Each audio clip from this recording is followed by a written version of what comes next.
Hi everybody, my name is Grizzy and welcome back to my channel. So before I start the video, I just want to start off by saying this video is going to be about plastic surgery. So if you do not like plastic surgery, don't agree with it, just X out the video right now. Second of all, I want to take accountability and responsibility for my own actions because everyone is in charge of making their own decisions.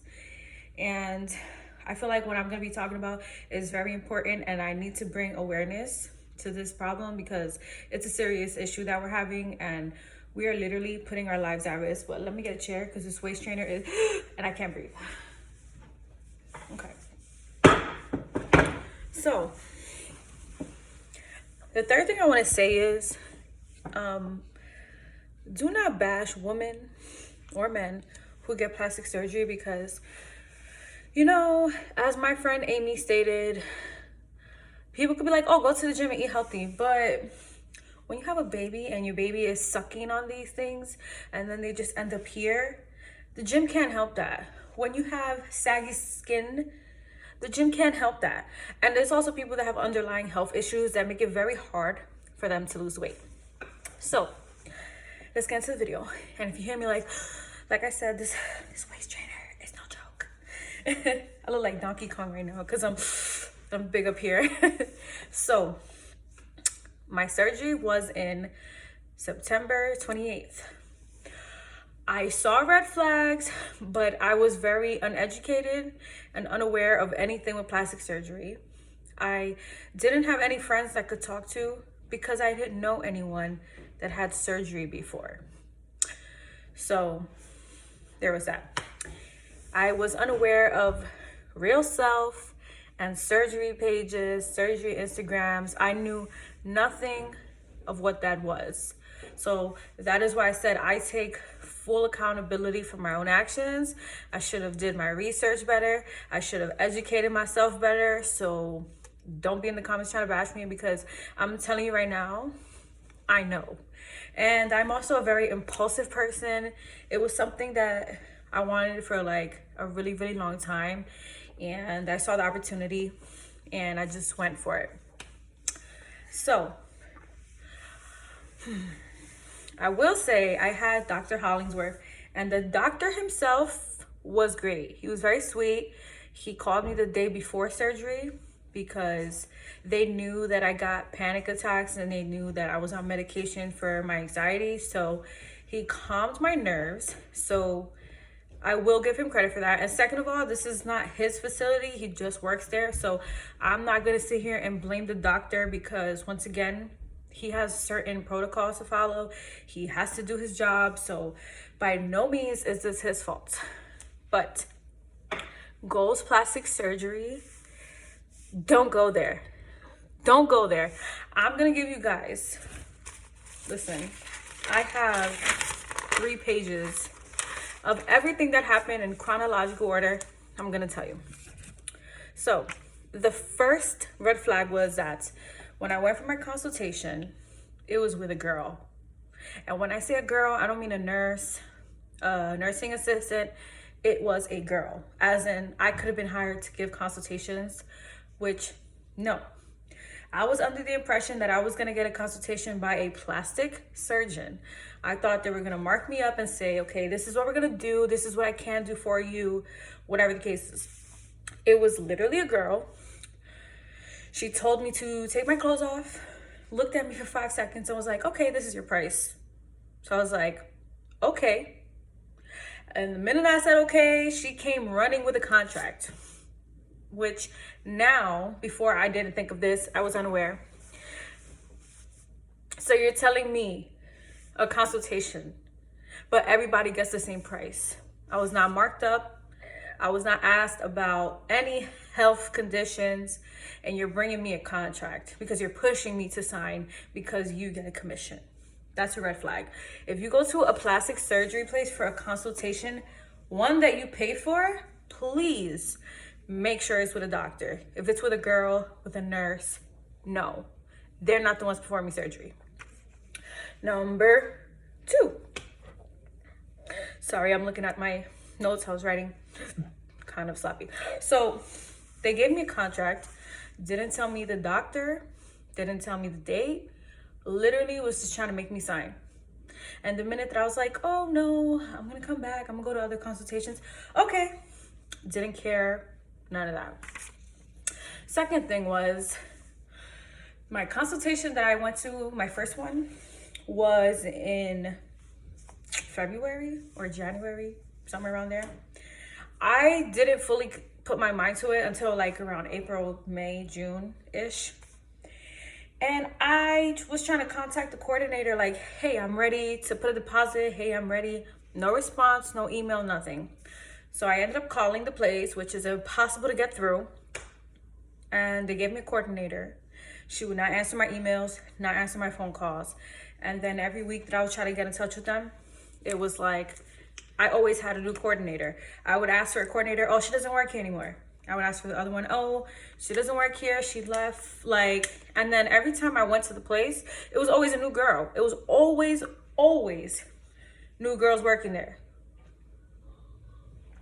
Communication with them is terrible.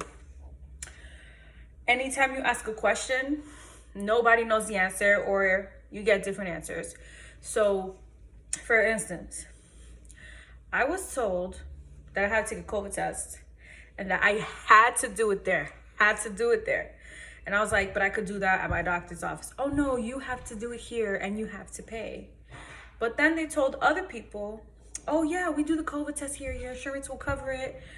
Or they were charging people $200 for the COVID test and then charging someone else $75 for the COVID test. Like, there was no type of consistent behavior or rules at all. It was always a different answer. Another thing was, I wanted to see my doctor.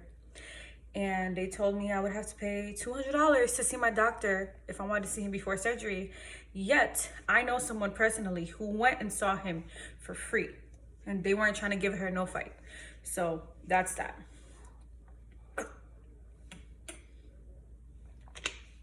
Then, I was taking Zoloft, and I was told I had to get off of Zoloft 30 days prior to my surgery because it would interfere with the anesthesia. So when I went to my actual doctor and told him this, like, hey, I have to get off of my anesthesia because blase, he was like, why?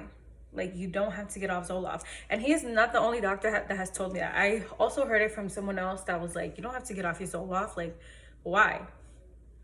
So that was a little like, so basically my doctor questioned it and was like, no, don't do that. But I did it because, you know, I was trying to follow the rules on the contract that said don't take any antidepressants. I was trying to be healthy. I didn't want anything to happen. So now, the day of my surgery. Well, let me stop right there. Everything was smooth, as in like submitting my blood work, it went through. And I have heard from other girls that these people have lost their blood work, have lost their labs, have basically like just lost their date or didn't know their date. And I feel like because I paid upfront all of the money for my surgery, I was treated differently than other girls who pay in payment plans. So keep that in mind. They just want your money. They saw me, I put all the money up front, and they treated me well. So the day of my surgery, I do not like how I look right now. And it's this waist trainer, I promise you. It's like so tight.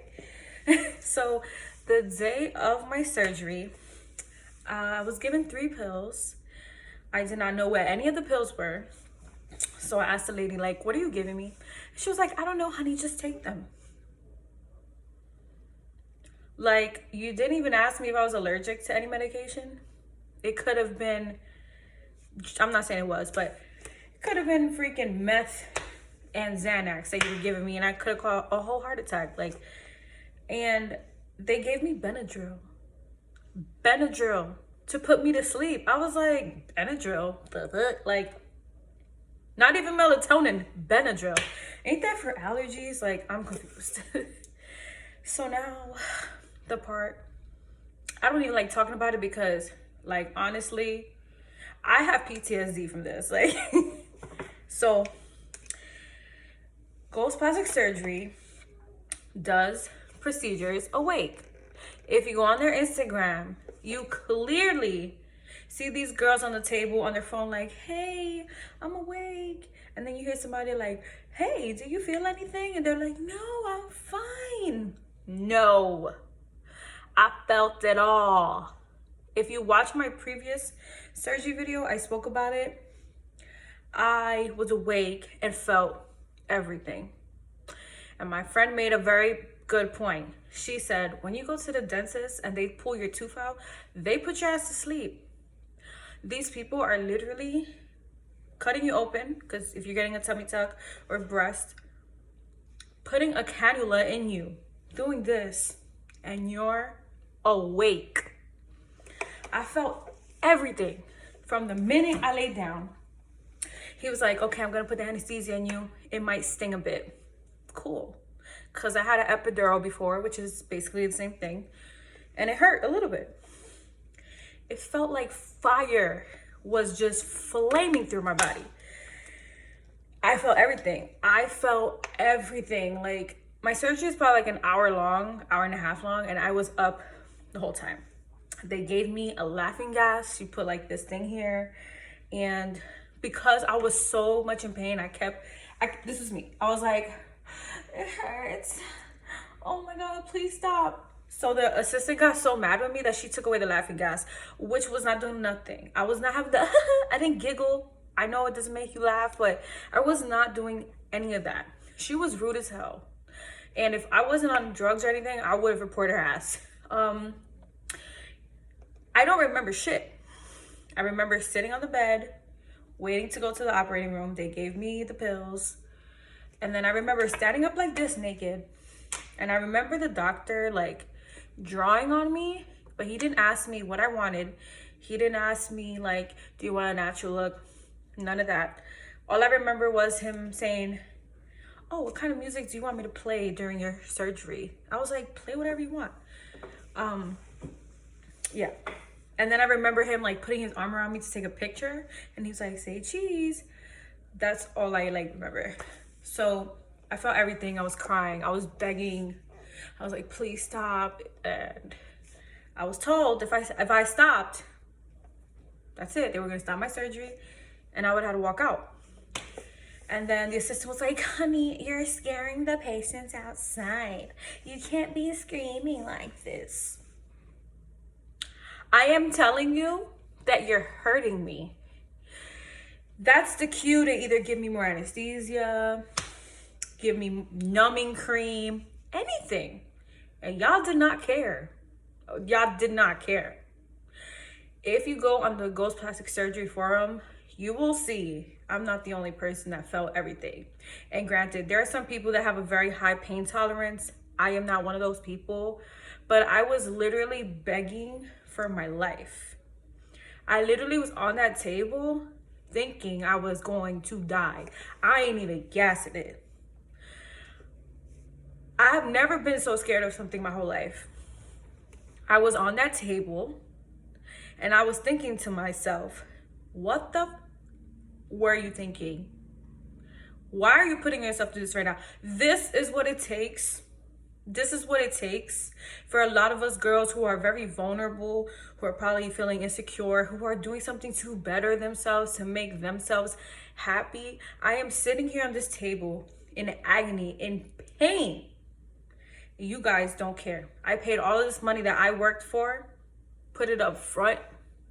Ain't no payment plan, ain't no care credit. I paid up front, and that's how I was treated.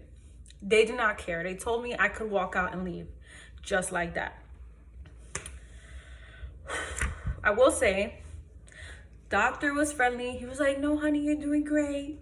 Which, like I said, he was doing his job. Okay, cool. And I don't know, maybe legally he couldn't give me any more anesthesia because of, toxic poison. So I'm not really blaming him, but to do a surgery like lipo and BBL awake, that's beyond me. I don't even know how that's legal. Okay, the next one. The assistant was rude. I did say that. She was hella rude. Hella rude. I was never told how much fat was taken out at the end, how much cc's was put in me. I was not told any of that. So I'm turning the page now. Okay. The next thing that was a little weird to me was when I was laying on the bed that they gave me the pills, a photographer for Goals came up to me. He was like, hey, is it okay if I take your before and after pictures? If you allow me to do that, you get a $200 credit. So I was like, okay, cool. Because, you know, they do facials and stuff there. They do like, they have a spa, like med spa. So I was like, okay, cool. Maybe I'll get a facial. Maybe I'll get a hair wax removal. Not surgery, but, you know, whatever. Never got that $200 credit, ever. Never saw my before and after pictures. Every time I asked for them, they were like, oh, yeah, you got to contact the social media department. Oh, you have to contact this department. Oh, you have to wait until Monday through Friday. Like, it was always a different answer.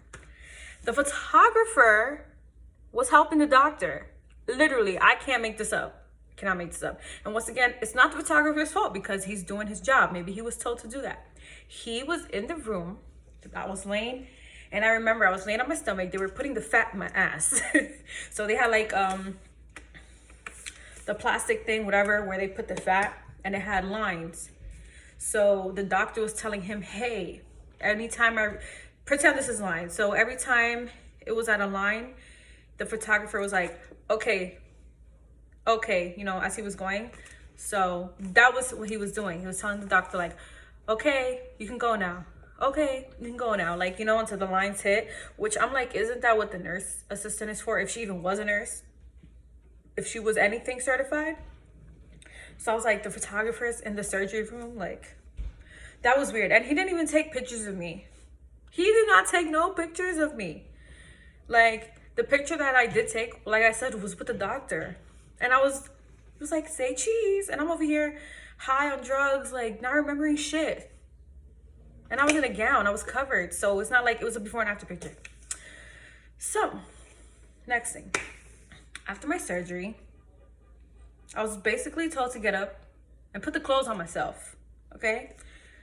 And I just want to say, during my surgery, I don't know if I was just like too high to remember, but I was like awake, but I was drugged up. So like, I don't really remember much, if that makes sense. Like, I remember the pain, I remember the lights, I remember me screaming, but the little details in between, like, I don't remember. But I remember they were like, oh, surgery's over. I remember them cleaning me. I got up and the nurse is like, how are you feeling? Do you feel like you could put your, okay, I had like, I was told to put something without buttons. So I had like a dress that you just throw on. And she was like, I'm gonna need you to lift your arms up to put your dress on. And I'm just looking at her like, I can't move. Like, I'm in pain, I'm half asleep. I couldn't even stand up. Like, the photographer was literally holding me from here. He was holding me up. And he was like, come on, you could do it. Like, you know, he's encouraging me. So I had to like sit there like this. And they were putting my dress on. And she was like, come on, honey, put your dress on. So I'm literally like trying to put the dress on in pain. Isn't your job to dress me? Isn't it your job to dress me? And I don't want you guys to be like, oh, it's not a big deal. You could have put your dress on. Like, no, I just came out of surgery. That's your job to dress me. I'm sorry. It's your job. Because in other places where the girls are awake, the nurses are the ones that put them in fajas. Fajas. I have taken up to an hour putting on a faja. So don't tell me that it's my job to put on my dress. No. Next thing. I was not given any post-op instructions. I was not given a paper. I was not given, oh, stay in bed. Oh, drink lots of water. Oh, walk a lot. Nothing. I put my dress and they told me, oh, okay, so before they could administer me to leave, they took down my boyfriend's information because he was the one who was driving me. They took his number down. So she said, hey, you can't leave until your ride is here. So they called him, said, hey, she's ready for surgery, whatever. So once she put my dress, she was like, oh, your boyfriend's here. We're going to walk you out. Literally had my surgery and I left. That's it. That's it. I was in and out. So it's like, what if I had to take a plane and I needed a paper saying that I was in surgery, I needed a wheelchair, I needed special accommodations because I just came out of surgery? Nothing.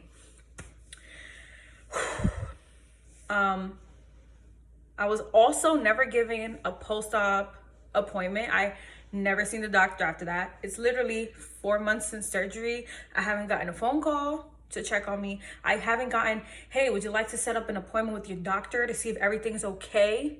Nothing. Like, that's so unprofessional. And like I said, it's not the doctor's fault. It is the facility. Now for the massages.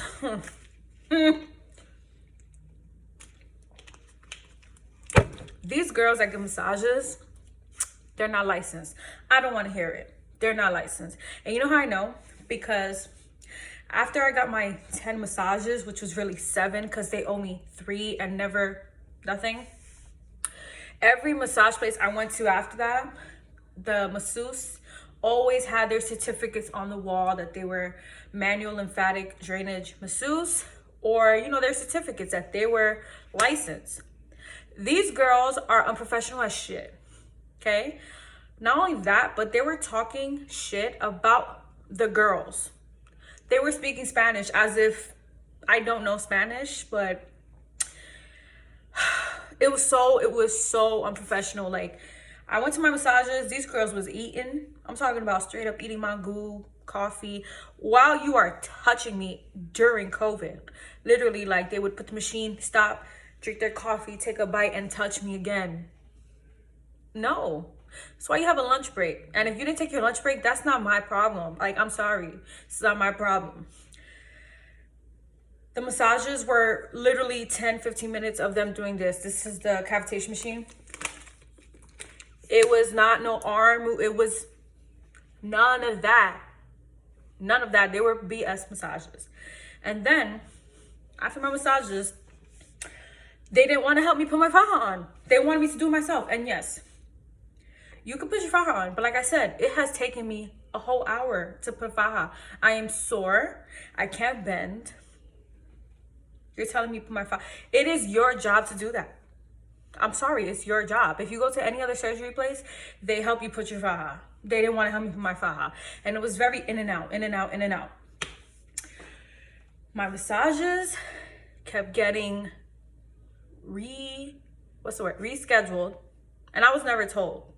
I would call and be like, hey, I have a massage Monday at 12. Oh no, honey, your massage has been changed to Sunday. Okay, well, I can't make it Sunday, so can I make it Tuesday? Okay, honey, you can come Friday. Friday comes, you go. Oh no, they changed your appointment. They changed the appointment so many times because I had to go to a lot of my appointments prior, and they always change my appointments. So what I had to start doing was, hey, can you email me when my appointments are? Because it was ridiculous. Sorry if this is all over the place. I'm trying to remember all the crazy shit they did to me. Oh, I'm itchy. Excuse me. I went and my first faja was too big on me. So I told them, hey, I need another faja. They said, oh, we don't have any. So there's girls getting surgery every single day and you don't have fajas? Literally said, we don't have fajas.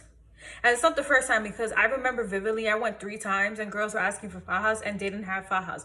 How do you not have fajas? That's like going to the doctor and them saying, oh, we don't have Band-Aids or we don't have gloves. Like, how? I don't understand. Well, all the money that they make, that was very unprofessional. But I had my own faja, so I wasn't tripping, but it's the principle. Another thing. Oh, so when I went for, okay, I don't know, maybe if you have surgery, you can help me out with this. So when I had my surgery, I was good. Once they put me in the faja, I grew a lump because the faja was indented in me, which, like I said, I didn't know anything about fajas. So I had a lump. So I went and I said, hey, the massage lady, I said, hey, what is this lump? You know, I'm concerned. I didn't know what it was. Could have been water, could have been fluid. She's like, oh, I'm gonna put you to speak to the manager. I waited 45 minutes for the manager. And I waited 45 minutes. because on that day that I went, now quick little story time. That day that I went for my massage, I was waiting outside and there was a girl in a hospital gown, like surgery gown. And she's there, whatever. And she's like, oh, I'm sorry if I stink. And it was me and like a few other girls outside. And we were like, no, like, you don't stink. Like, nah, it's cool. She's like, yeah, it's just because I came out of surgery, you know, blood everywhere. She's like, yeah, I just came out of surgery and I almost died on the table. I was like, I remember saying, are you okay? Like, are you okay? She was literally in her hospital gown from the surgery place, which is a few buildings down, by herself, didn't have a phone, nothing. She was by herself. They literally told her to walk to the main office when she just said she almost died on the table. I'm not even making this up. And I told her, I was like, do you need me to call someone? Do you need 911? And she's like, no, I'm just here to get my purse or whatever. I think she was getting someone there. But I'm like, bro, she just almost died and you are sending her alone to walk? I was baffled. I was like, hell no. So that same day when I went downstairs, I was asking about the lump in my back. And those 45 minutes I was waiting for a manager, I called a panic attack because I was literally like, I know they did not just have this girl almost die and make her walk. Like, that could have been me. What if she died walking? Like, I freaked out. I was freaking the hell out. The manager came.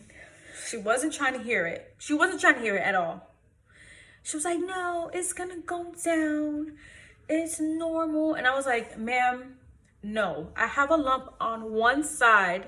I did not have this lump until I put your faja on. Oh, it's okay, it's gonna go down. Literally got up, walked, and walked away. The conversation was not over, miss. Walked away. So I was like, you know what? I'm gonna give her the benefit of the doubt because I'm still swollen. I'm not a Karen. I am not a person that's very confrontational. I don't like to complain about things. Like, that's just not me. I don't do that. But, you know, I was just a little, you know, I was concerned. I had a lump. Lump never went away. I still have it. So I'm not done. I just need water.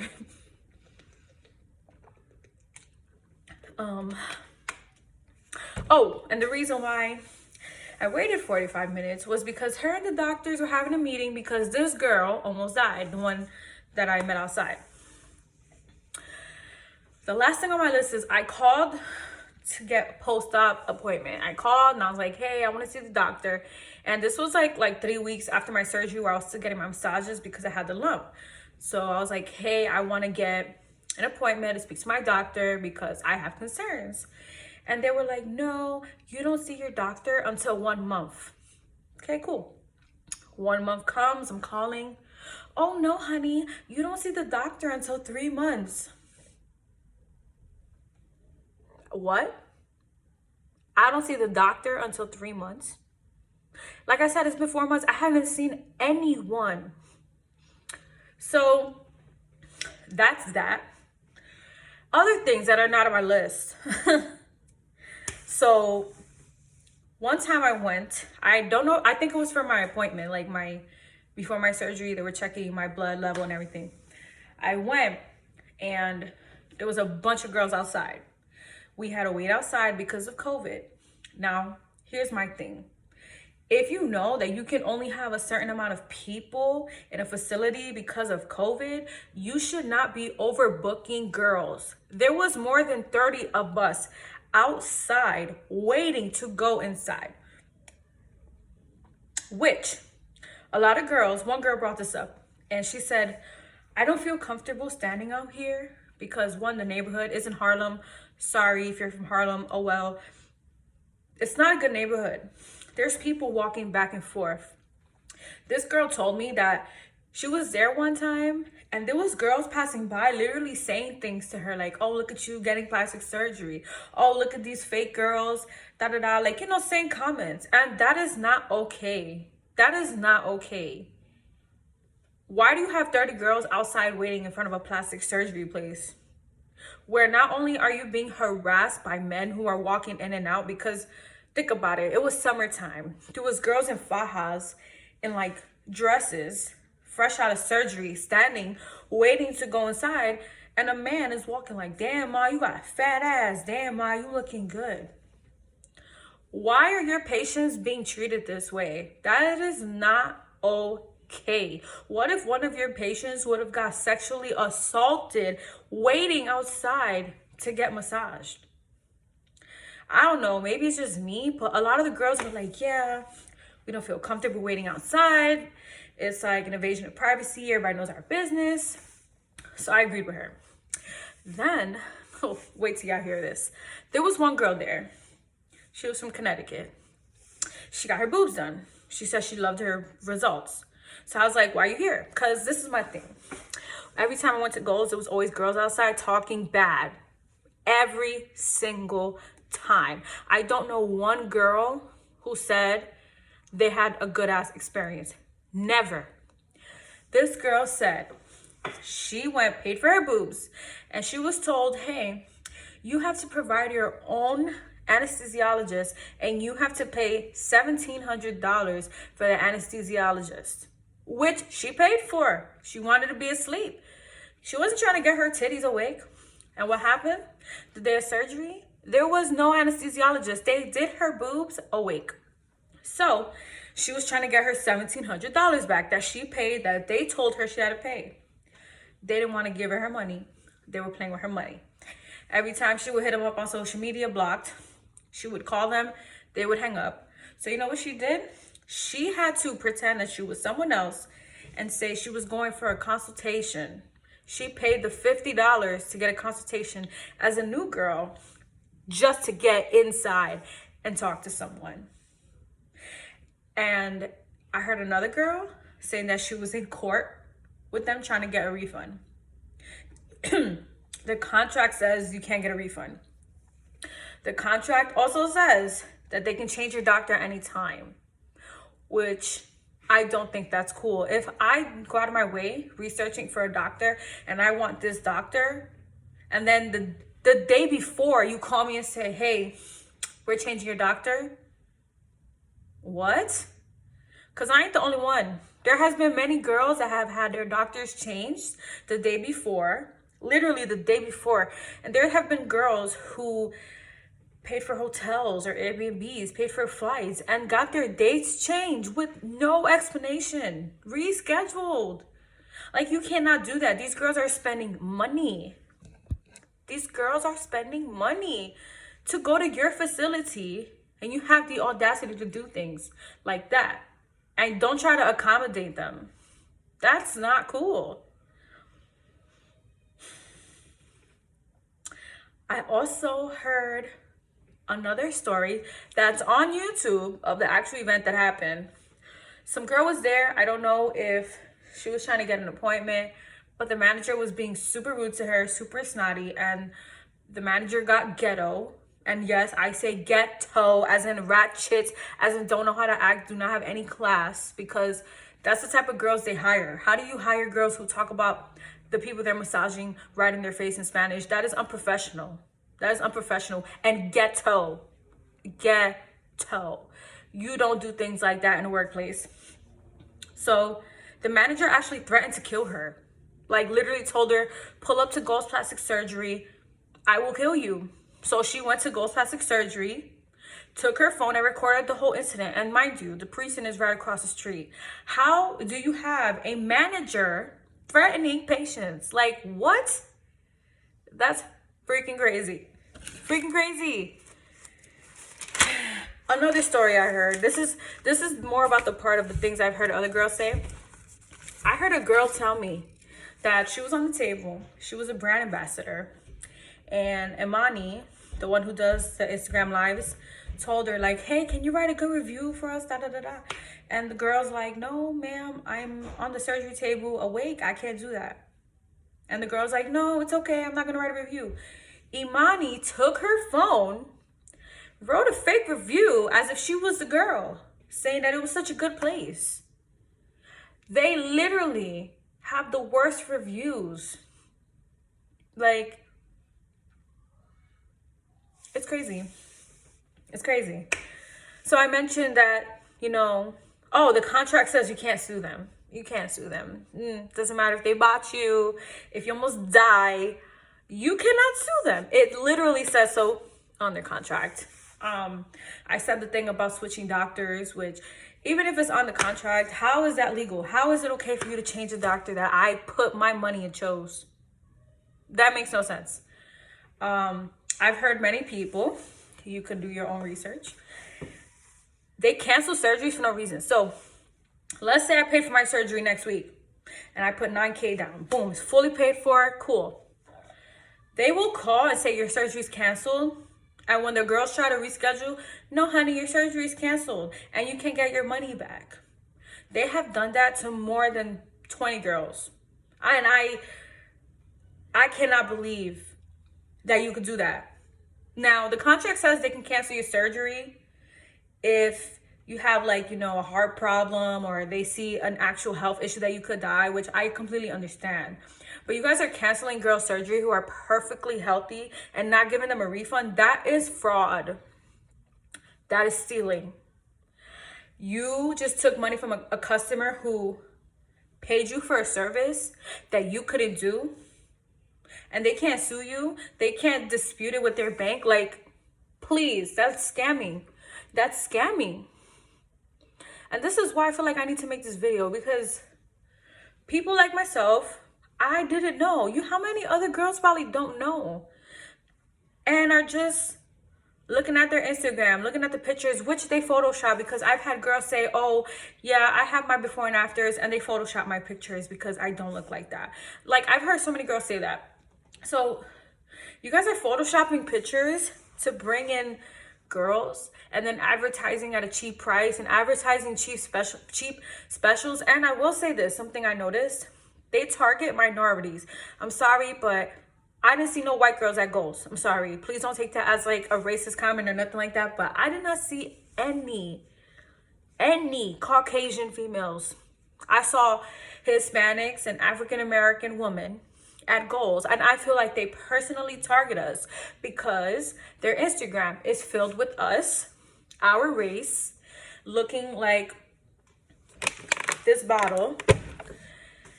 And that's not okay. There's also a video of the owner's wife saying racist remarks to a client, which you could look up on YouTube. I don't remember what it said, but I watched it and I was like, what? She really said that?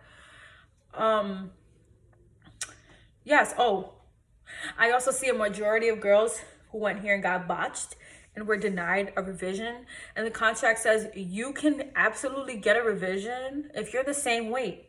That was the only requirement, if you were the same weight. So you're telling me that if I go for a revision and I'm the same weight and I look the same as before, you're going to deny me a revision?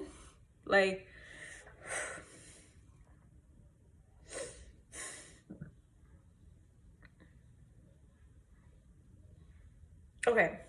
Sorry, I had to take a moment. So please share this video. This is not okay. Please do not go to Goals. If you want your life, if you want good results, because honestly, I could have paid to go to DR, Colombia, and I could have been looking like Cardi or Nicki. I don't look the way I wanted to look. Yeah, I look okay. I still got to go to the gym. That's not what I paid for. I paid to skip the gym. Please share this video. What they're doing is not okay. It's not legal at all. At all. This facility is ran by a pediatrician. I didn't know that you don't even need to be a surgeon to perform BBLs. You could be a children doctor and perform a BBL. They're not board certified. If you ask the girls, hey, are they board certified? Oh, yes, honey. These girls, one, are not trained in customer service because they're all rude as shit. They all think they're better than everybody because every girl that works there has a nice butt. Which, hey, I feel like if you work for a plastic surgery place, you should have a nice figure. Cool. And if you don't, then that's okay too. But they treat the girls who don't have surgery like, I'm better than you. No, you're not. You're really not. Relax. You're You're giving consultations and you're not even authorized to do so. They are really rude. No form of communication. Their training is horrible. Horrible. Okay, I know another girl who came from California and they lost her ID. How was she supposed to get on the plane? They lost her ID and didn't even want to look for it. Didn't even help her look for it. And I'll link her video below. I have not seen anyone say they had a good, positive experience with this place. Never. I can't tell you one person that had a good experience. Even brand ambassadors, and I'm not going to say any names, but I was in the Snatch by Goals group and I got kicked out twice, not once, twice, because anytime I had a bad experience, I would write it on the page. And it wasn't for me to bring in negativity. It wasn't for me to scare the girls. I was trying to be as honest and transparent as possible. And I was telling these girls, hey, these are the red flags I'm seeing. And they were like, oh, you're bringing negativity. And they deleted me out the group. And some girl was like, oh, if you don't like your results, just say that. Well, guess what? That same girl who was a brand ambassador, who loved her results and was like, I love goals. Oh my God, I was in the goals video. Guess what? She's now looking for another round 2 doctor because she's in another surgery group. And I saw her. And I saw her in the group looking for a round 2. Oh, I don't like goals. But she wasn't saying that. And this same girl was bullying the California girl I just mentioned. And I stood up for that California girl because she said, oh, you're on this page making a video about how much you hate goals. And my response was, she has every right to do so. She paid all of that money to do that. You were literally bullying this girl because she made a video on her terrible experience educating other girls, and you're gonna bully her and say she can't do that? Listen, I'm a Cancer. You don't bully people. I don't tolerate that. I don't play those games. So I told this girl, I wrote her a whole long paragraph. So I got kicked out for that. But like I said, same girl looking for a round 2 doctor, and you was pumping goals. So anyways, please share this video. Sign the petitions. I'm going to link the petition below. Do not go to goals. Don't make the mistake I made. Okay? Save your coins. Go to a board certified doctor. So I'm going to show you guys my results. I have a waist trainer on, so. All right. Oh, sorry. I don't know if that's appropriate for YouTube. They might, you know. These are big on me. But yeah. These are my results. It's all right. So yeah. Thank you for watching. If you watched the end, please bring awareness to the cause. These are lives that are being put in danger, money, everything. So yeah, thank you for watching. Be smart.